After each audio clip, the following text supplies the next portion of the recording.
Hey guys, welcome back to part 2 for our Christian Nerds Unite favorite sci-fi novels. The beginning of a new year is when many people start thinking about their goals, and I'm no exception. The Goal Process 101 ebook has helped me clarify the best and most achievable goals for me, plus helped me set a plan in place to accomplish them. I mean, this podcast is just one of the results of using the Goal Process 101 ebook. Check it out at christiannerdsunite.com/goals. It helped me. I'm sure it can help you too. Now, back to the show.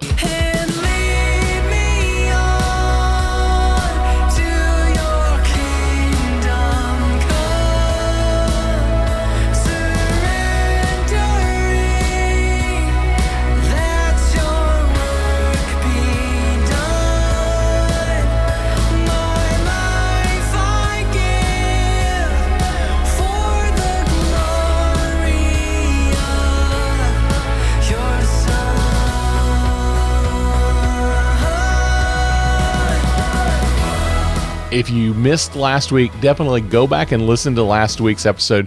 There's some great books we talk about.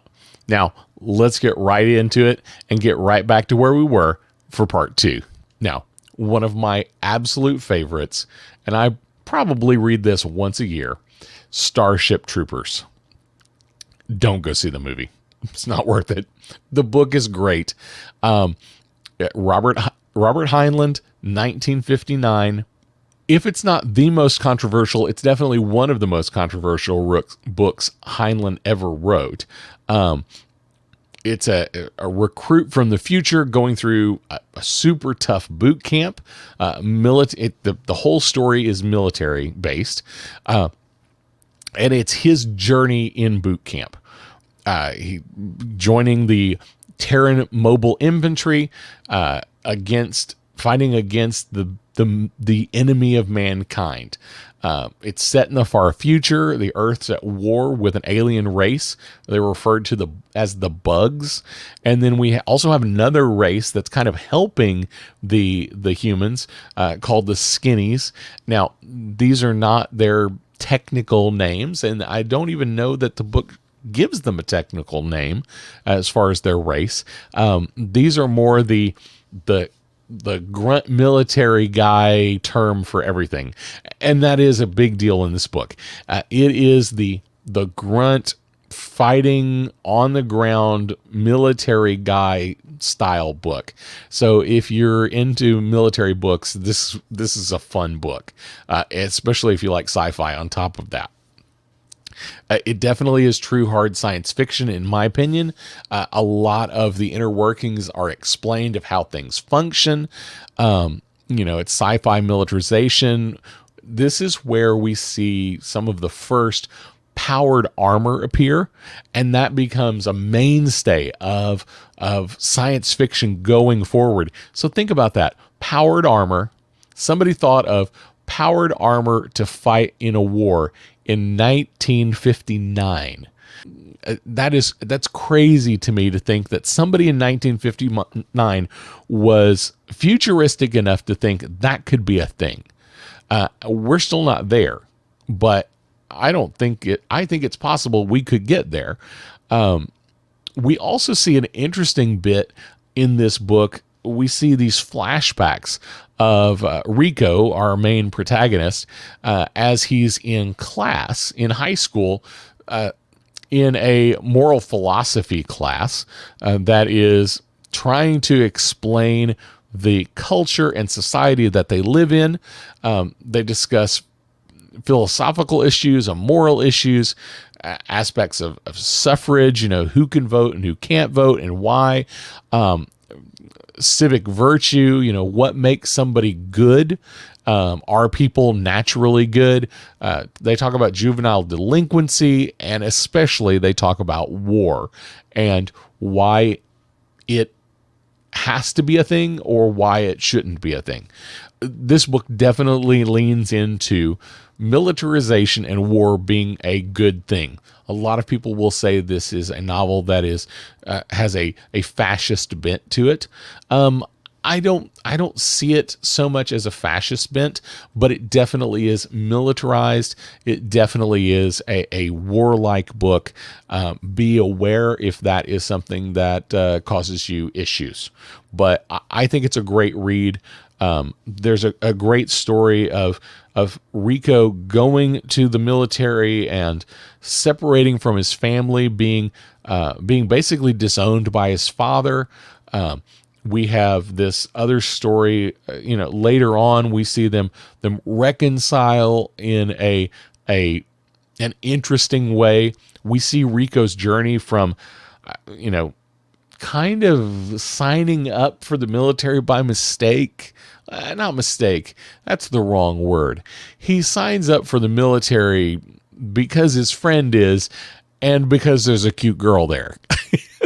And but then we see him become a true soldier. We see him become an officer and become the person he feels like he should have been all the time, and finally understanding how the world works. It's a great story. It's a great through line. The next book we have is Do Androids Dream of Electric Sheep?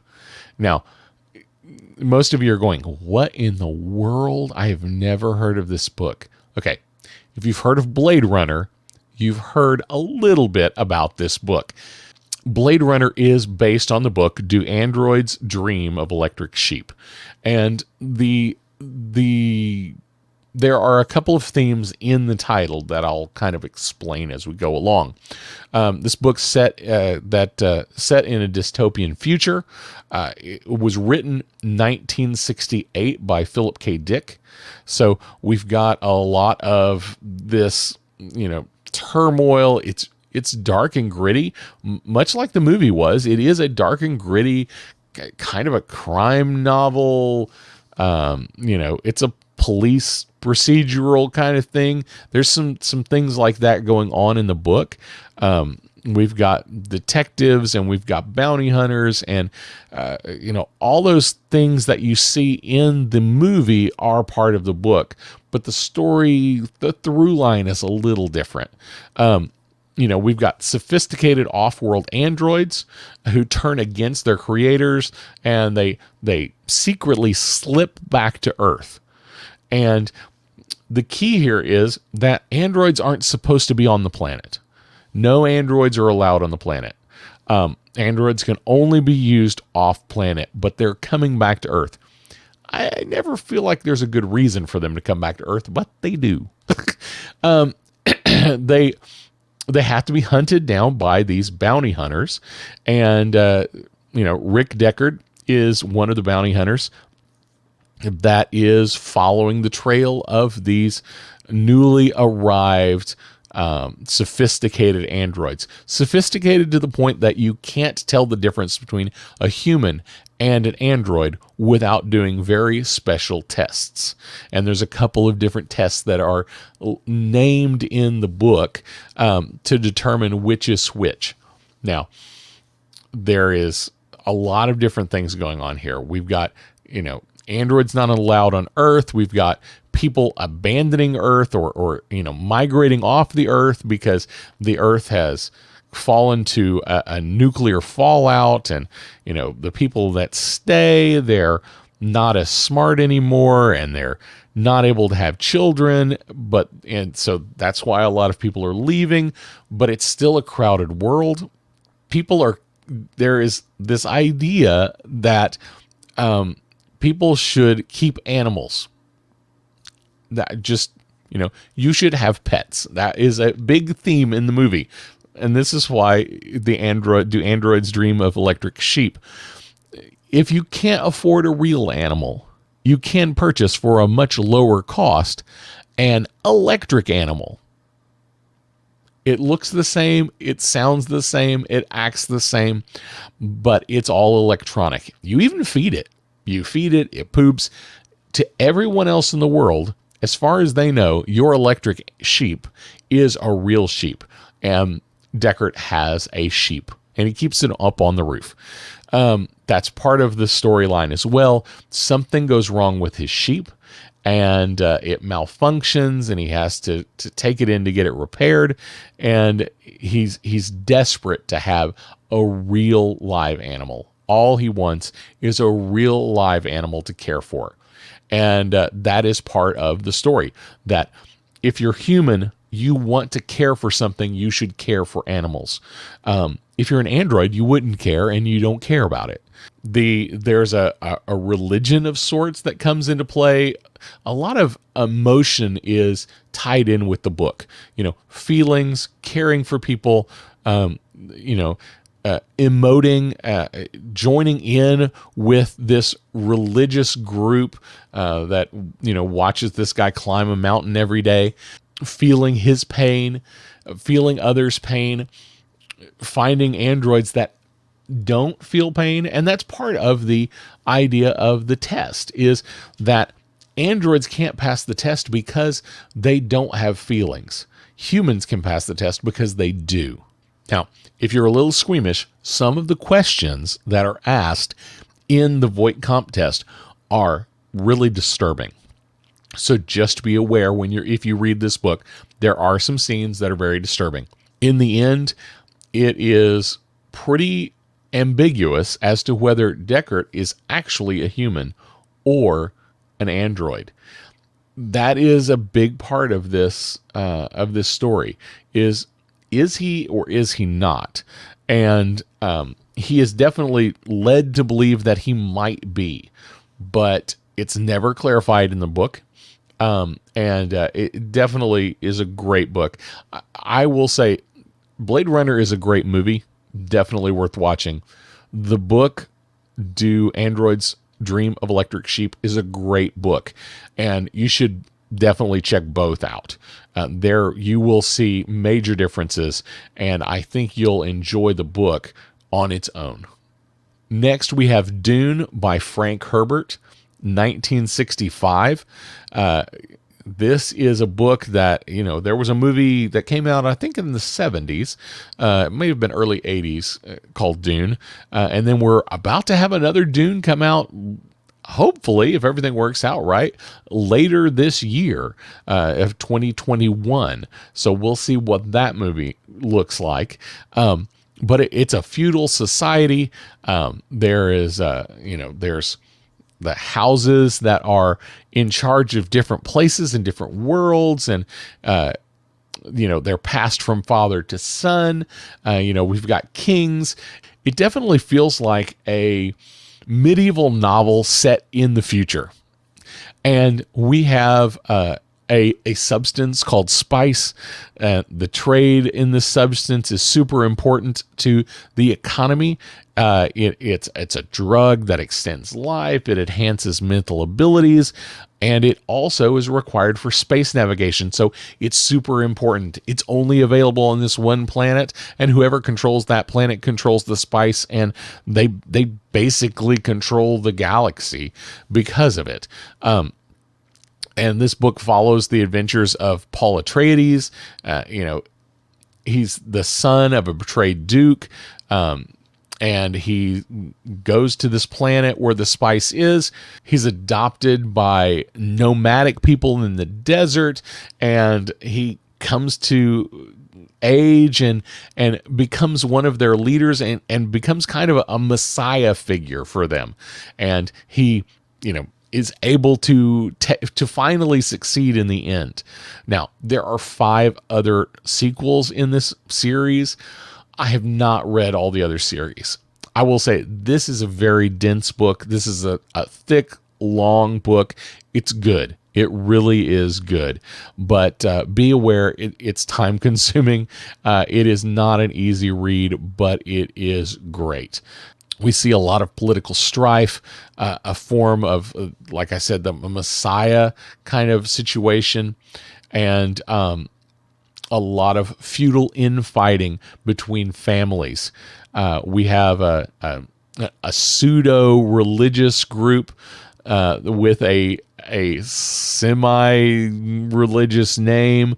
This group of only women that have special mental powers, and they play a part into the story as well.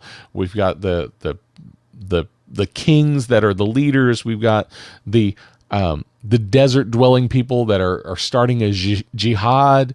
It's a political thriller and a war book all at the same time. It's fascinating how they managed to tie this all together. It really is a great book and worth your time. Now, before I give my last book, here are some kind of honorable mentions.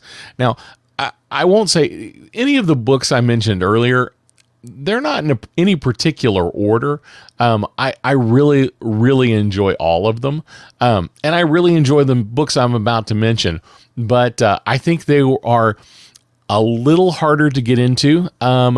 From a Christian perspective, some of them are a little more questionable. So be aware, and I'll mention some of those things as I go through these honorable mentions pretty quickly. But the last book that I'm going to list it's really probably one of my favorite all-time sci-fi books ever. And we'll get to that as soon as we're done with this list of honorable mentions. Now, I've really enjoyed all of these. Next, it's The Illustrated Man by Ray Bradbury. It's another Ray Bradbury book. Great writer. It's actually a set of 18 science fiction stories that they deal a great deal with death, racism, the end of the world, and it's all told from the perspective of a man showing off his various tattoos, based on the title, The Illustrated Man. And the tattoos seem to kind of come to life as he tells the stories. One interesting story even kind of has a Jesus theme. And this man who is chasing after Jesus from planet to planet as he moves through the universe. So it's an interesting story. It's worth checking out. Just be aware, there are some really, really dark themes in The Illustrated Man. Next is The Animal Farm. George Orwell's Animal Farm. This is a very political novel. And I sometimes even question whether it's science fiction. I think it fits. It's not fantasy. It is more political, psychological science fiction, where farm animals overthrow their human rulers, but they put in their own form of government, which in the end looks very much like the government that they overthrew. So definitely tons of political implications here, and you'll want to be aware. Next is 2001: A Space Odyssey. This is Arthur C. Clarke's seminal work. It deals a lot with death and evolution, the dangers of artificial intelligence, and nuclear war. This is absolutely a classic. It's an interesting read. It's a little unusual because it's one of the few books that was developed along with the movie that its name also includes. The book and the movie were developed together at the same time. So there's some interesting interplay there. And there's lots of symbolism that's not really explained well in the book or in the movie. So it can be a difficult read, a difficult understand, but it's a great book. Next is Brave New World by Huxley. This is a dystopian novel. Now, be aware this one deals a lot with sexual ideas, individualism, or the lack thereof, drugs that bring contentment, a caste system that's in place, genetic engineering to the point of, you're not born from a mother, you're decanted from a jar. And those are some of the subjects that are in this book. It is, once again, it's a heavy book. It deals a lot with the political implications of these ideas, and they bring in an outsider that they call a savage, and you see his perception of their world. It's an interesting book. It is well worth the read, but be aware is some strong sexual content in this book. Next is Fahrenheit 451. This is a great book.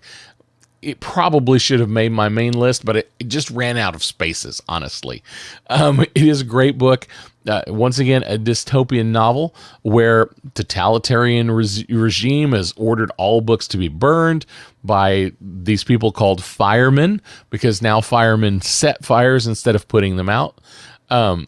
It ends with a group who are seeking to preserve knowledge because they are expecting nuclear war to wipe out all of civilization. Their plan is to survive and still have the knowledge of the books so that they can rebuild society. So it's an interesting concept.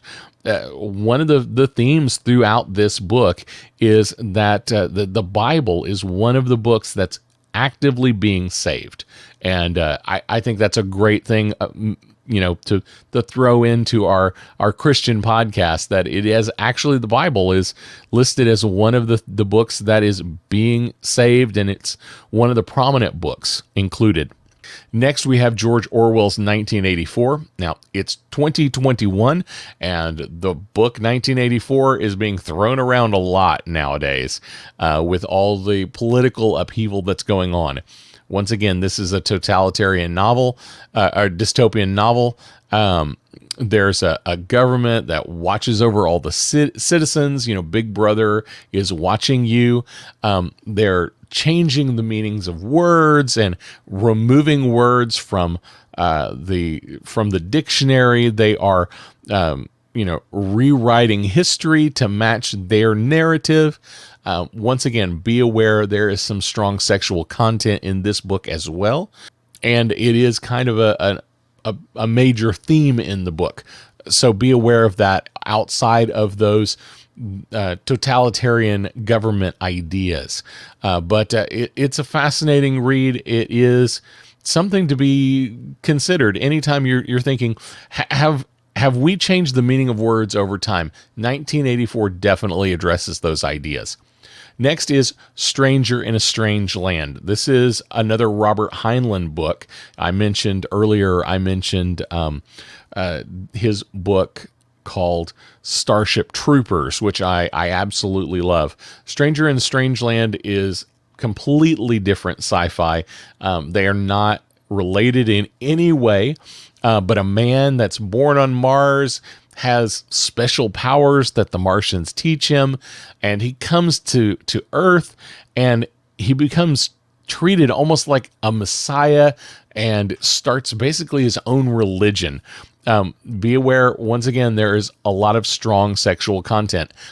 It's unusual to me that there's so much sci-fi that has so much of this classic sci-fi has strong sexual content.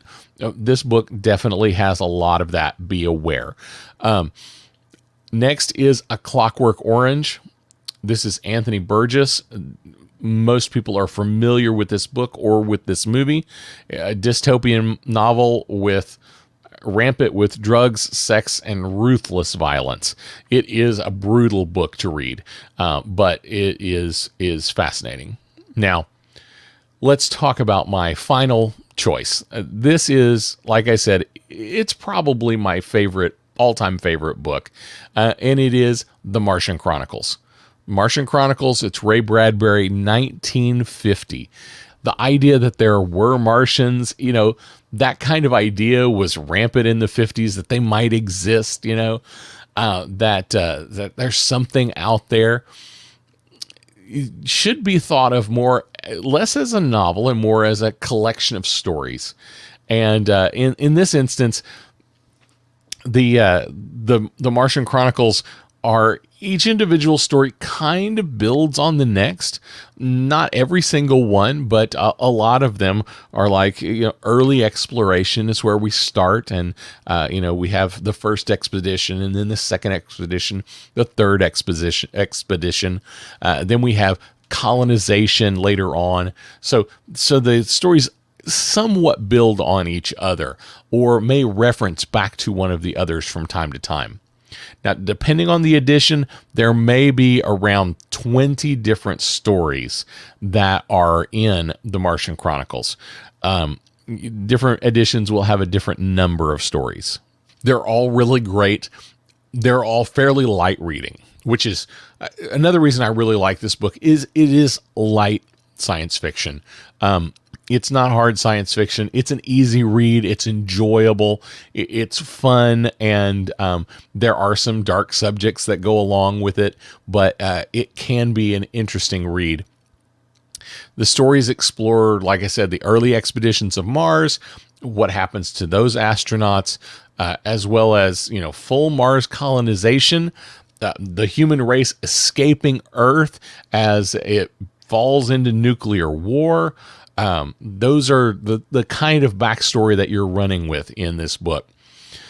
First, know that there are Martians in this book. That is an accepted idea, and that depending on the individual story, their appearance may change and their abilities may change. It's not entirely cohesive, but for the most part, it works. There are many themes. The idea of a hostile world, finding place that they want to live on is inhabited, finding out that it's inhabited after they've arrived, what they do about that now, what colonization does, how does that affect people, the mistrust, the miscommunication, the misunderstanding between cultures. Those are all themes that are covered throughout the Martian Chronicles. So some are from the perspective of the human race, while others are from the Martian perspective. And that is a great way to look at this novel. When you're reading through it, you'll turn the page and all of a sudden we're not looking at the humans that have landed. We're looking at, what are the Martians thinking about what's going on their planet? All these people showing up. There's a Martian man and wife. They have kind of distanced themselves from each other in their marriage. And what happens when a human man shows up? It's a fascinating story.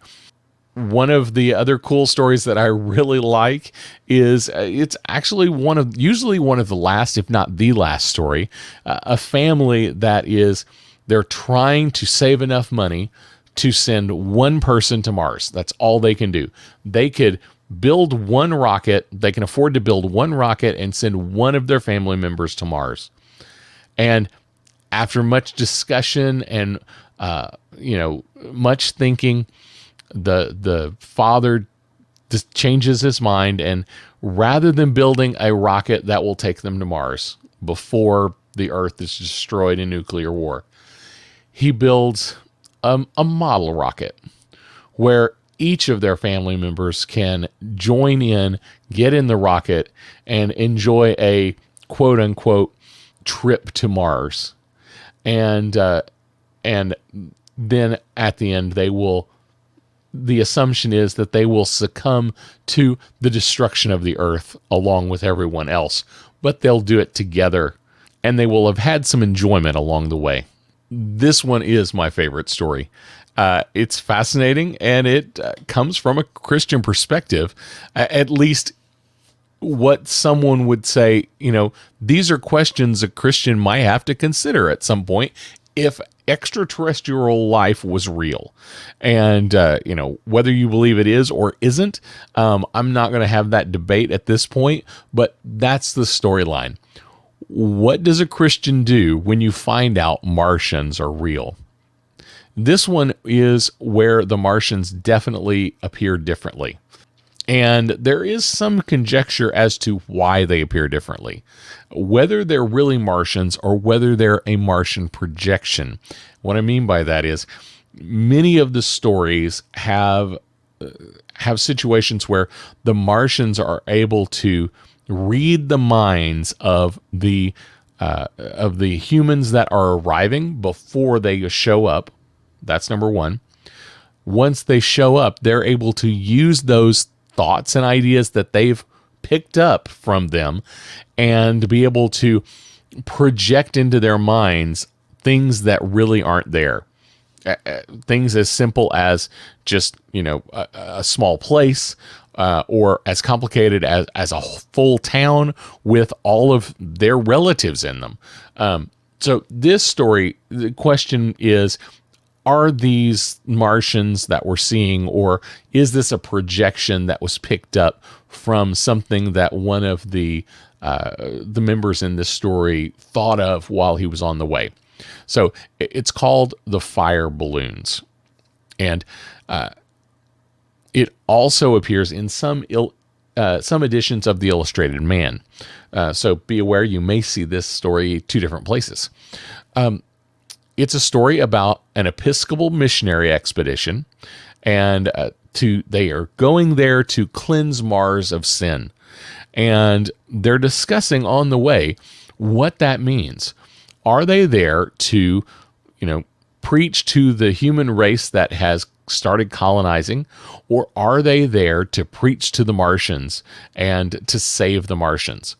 They're very interested in finding out what kind of sins the Martians could actually commit so that they would know, what kind of salvation they could have. When they arrive, they find out the Martians are not a humanoid form. Now, this is the only story where they're not a humanoid form. And that's why I say the question, are these really Martians, or are these a projection of something that one of the fathers was thinking about on his way? Because as they're traveling, he has this memory of he and his father seeing these fiery balloons being sent off, and they glow in the night sky. So in this particular story, the Martians are depicted as blue, luminous globes of light.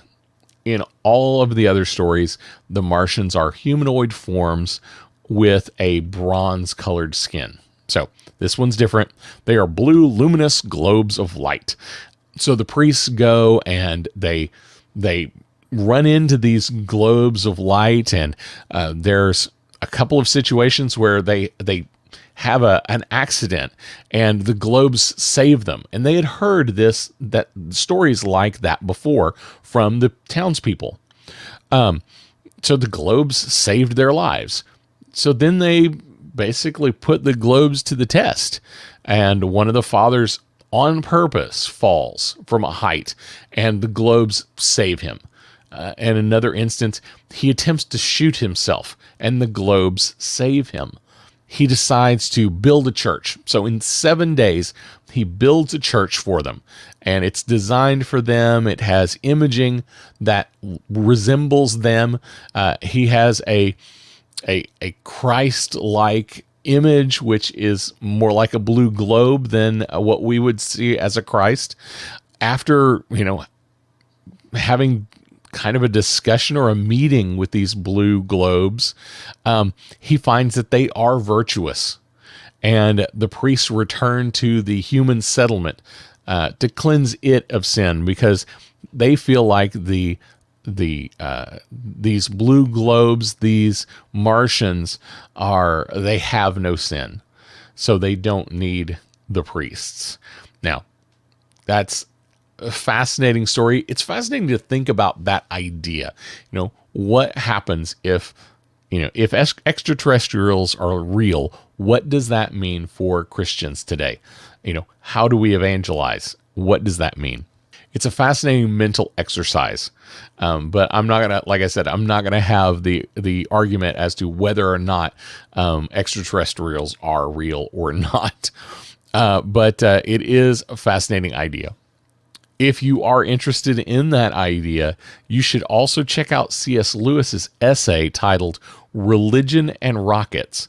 It can be found in the book called The World's Last Night and Other Essays. So C.S. Lewis does actually address this idea of aliens and Christianity and what that means. So don't think it's just a Ray Bradbury idea. Well, that's my list. That's my top 10 and a whole bunch of honorable mentions.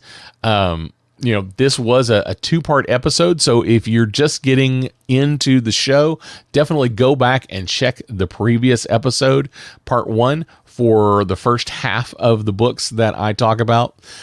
We definitely hope you will join us next week. We have just recently started a Patreon, and you can check that out as well as previous episodes of our show by going to ChristianNerdsUnite.com. And hey, we've got some t-shirts that we're starting to sell just to see if anybody's interested. And you can check that out at shop.ChristianNerdsUnite.com. Please join our Facebook group and our Facebook page. You can find us at Christian Nerds Unite as well as on Instagram. Well, this has been an absolute blast.